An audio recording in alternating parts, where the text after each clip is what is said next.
पढ़ते हैं, जो अभ्यास करते हैं, वो सब मैकॉले का है। पाठ्यक्रम बिल्कुल हमने नहीं बदला 63 साल के बाद भी। मैकॉले ने यह पाठ्यक्रम बनाया था भारत में कारकुन तैयार करने के लिए। अब हम वही पाठ्यक्रम चला रहे हैं, हमारे बच्चों को कारकुन ही बना रहे हैं, और उससे ज्यादा क्या बन रहा है। और इस मैकॉले के पाठ्यक्रम में सबसे बड़ी बुराई है कि अंग्रेजी का है पूरा, और अंग्रेजी हमारी मातृभाषा नहीं, वो विदेशी भाषा है, हमको आती नहीं है और आनी भी नहीं चाहिए। क्यों आनी चाहिए?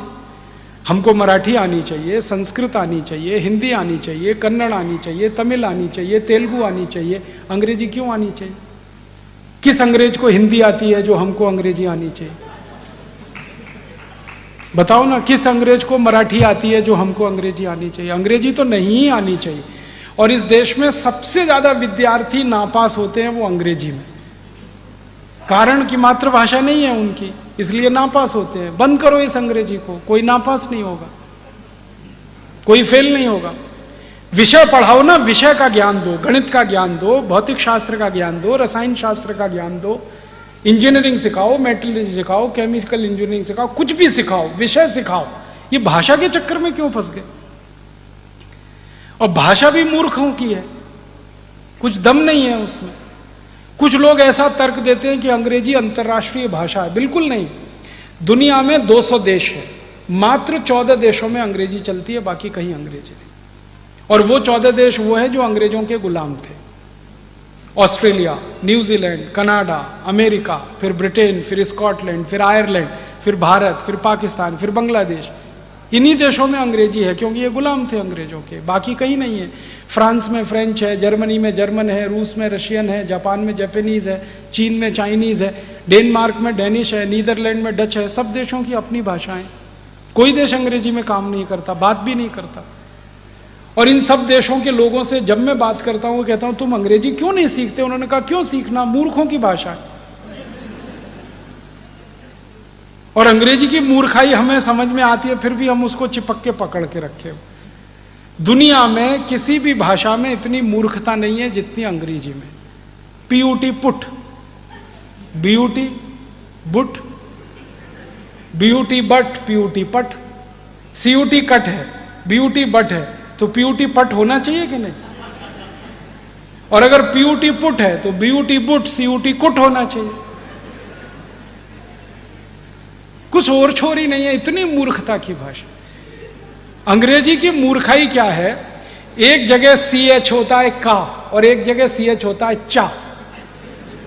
अंग्रेजी का एक शब्द है केमिस्ट्री, CHEMISTRY, केमिस्ट्री, ठीक है? तो चोपड़ा, CHOPARA, चोपड़ा, तो यहां कोपड़ा होना चाहिए।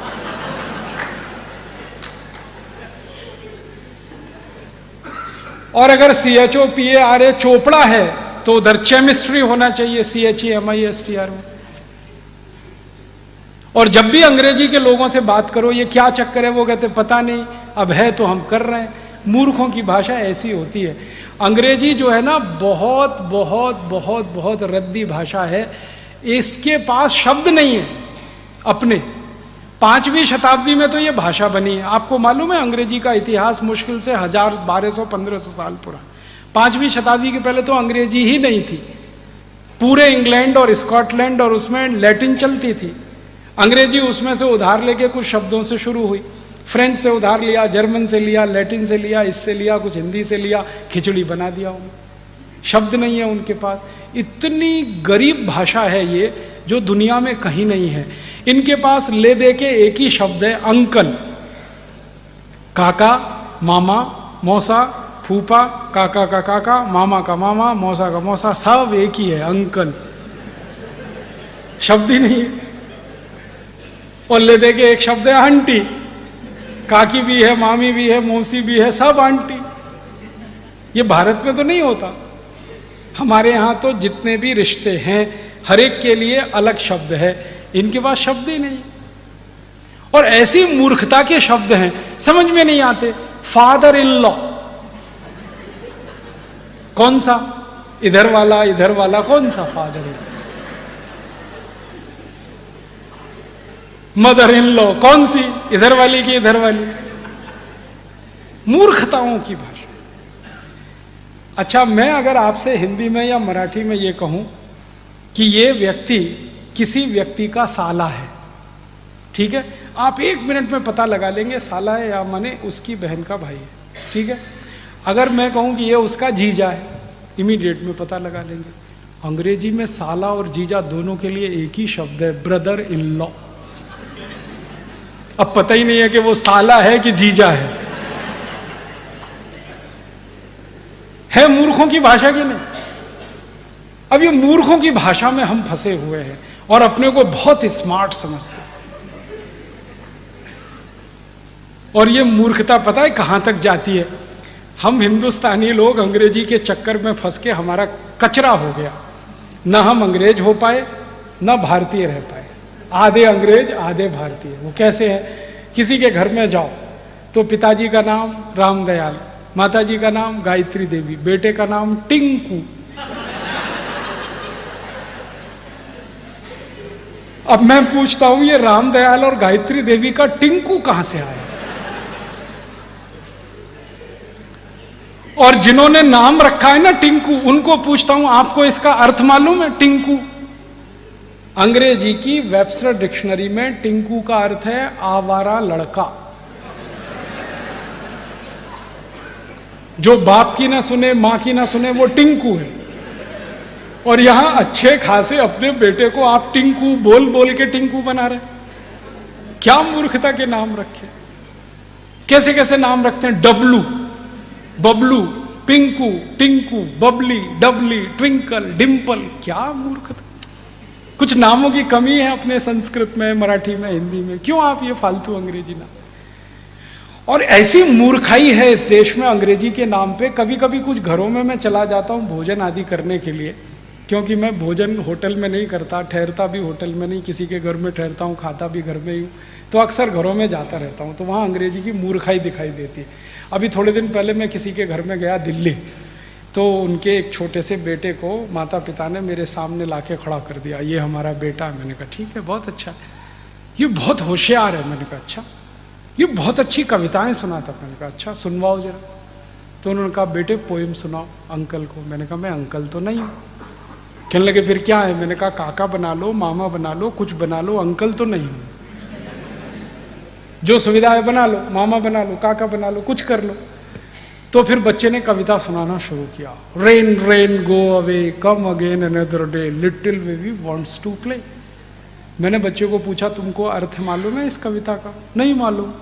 क्यों सीखा? मम्मा ने सिखाया। मम्मा को पूछा आपको अर्थ मालूम है? नहीं मालूम। क्यों सिखाया? उसकी टीचर ने सिखाया। टीचर को फोन लगाया, आपको अर्थ मालूम है इस कविता का? नहीं मालूम। किसने सिखाया? हमारे टीचर ने सिखाया। अब मूर्खों के मूर्ख कविता सिखा रहे हैं, rain rain go away come again another day. फिर मैंने उस बच्चे को समझाया इस कविता का अर्थ है बारिश बारिश तुम चली जाओ, यहाँ मत आओ क्योंकि मुझे खेलना है। अब भारत के बच्चे ये कविताएं गाएं, बारिश बारिश तुम चली जाओ यहाँ मत आओ, और करोड़ों बच्चे ये कविताएं गाएं, भगवान ने सुन ली तो?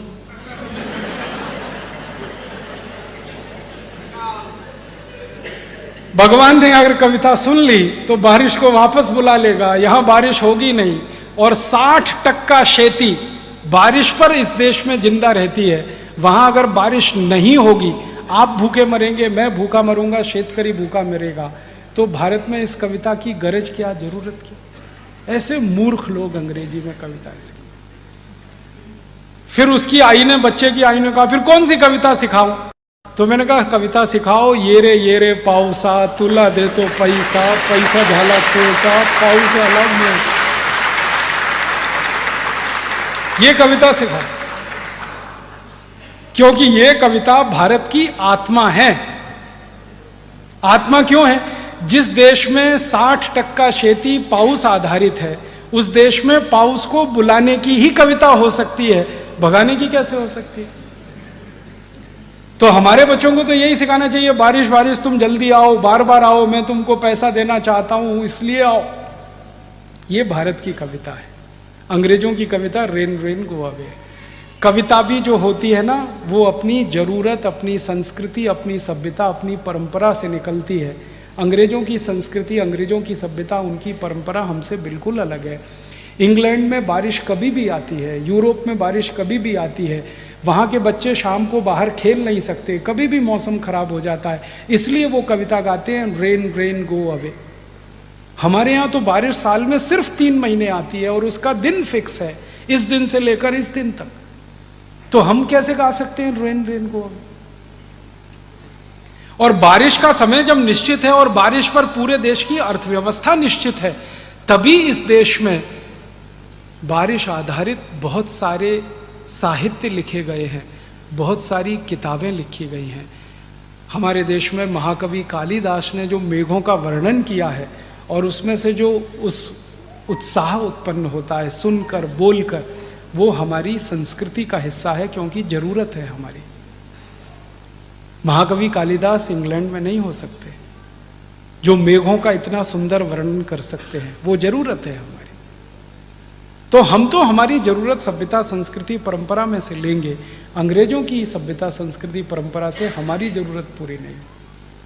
तो इस अंग्रेजियत को छोड़िए, आप भाषा को छोड़िए। अंग्रेजों को आपने छोड़ दिया, इस भाषा को क्यों पकड़ के रखा है? अपनी जिंदगी से निकालिए।